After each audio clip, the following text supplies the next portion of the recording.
Mega রক্তদান শিবিরের আয়োজন করলো প্রজাপিতার ব্রহ্মাকুমারী ঈশ্বরীয় বিশ্ববিদ্যালয়ের উদয়পুর শাখা।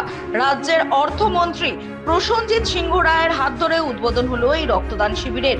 বিশ্ব ভ্রাতৃত্ব দিবস উপলক্ষে এবং প্রজাপিতা ব্রহ্মাকুমারী ঈশ্বরীয় বিশ্ববিদ্যালয়ের আন্তর্জাতিক মুখ্যালয়ের প্রাক্তন মুখ্য সঞ্চালিকা প্রকাশমণি দাদের 18তম মৃত্যু দিবস উপলক্ষে নেপাল এবং সর্বভারতীয় স্তরে গত 18ই আগস্ট থেকে রক্তদান শিবিরের প্রচেষ্টা চলছে।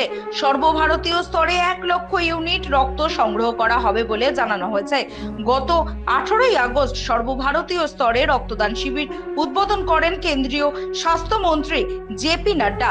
কেন্দ্রীয় স্বাস্থ্যমন্ত্রী জেপি নাড্ডার পরামর্শে অনলাইন রেজিস্ট্রেশন করার মাধ্যমে এই রক্তদানকে উৎসাহিত করার এক অভিনব উদ্যোগ নিয়েছে এই আধ্যাত্মিক প্রতিষ্ঠানটি। এই রক্তদান শিবিরের কর্মসূচি সারা দেশের সঙ্গে ত্রিপুরাতেও 25শে আগস্ট পর্যন্ত চলবে। প্রকাশমণি দাদের 18তম মৃত্যু দিবসকে স্মরণীয় করে রাখতে এবং বিশ্ব ভ্রাতৃত্ব দিবসকে মজবুত করতে উদয়পুর ঈশ্বরীয় পরিবারের পক্ষ থেকে এই রক্তদান শিবিরের আয়োজন করা হয়।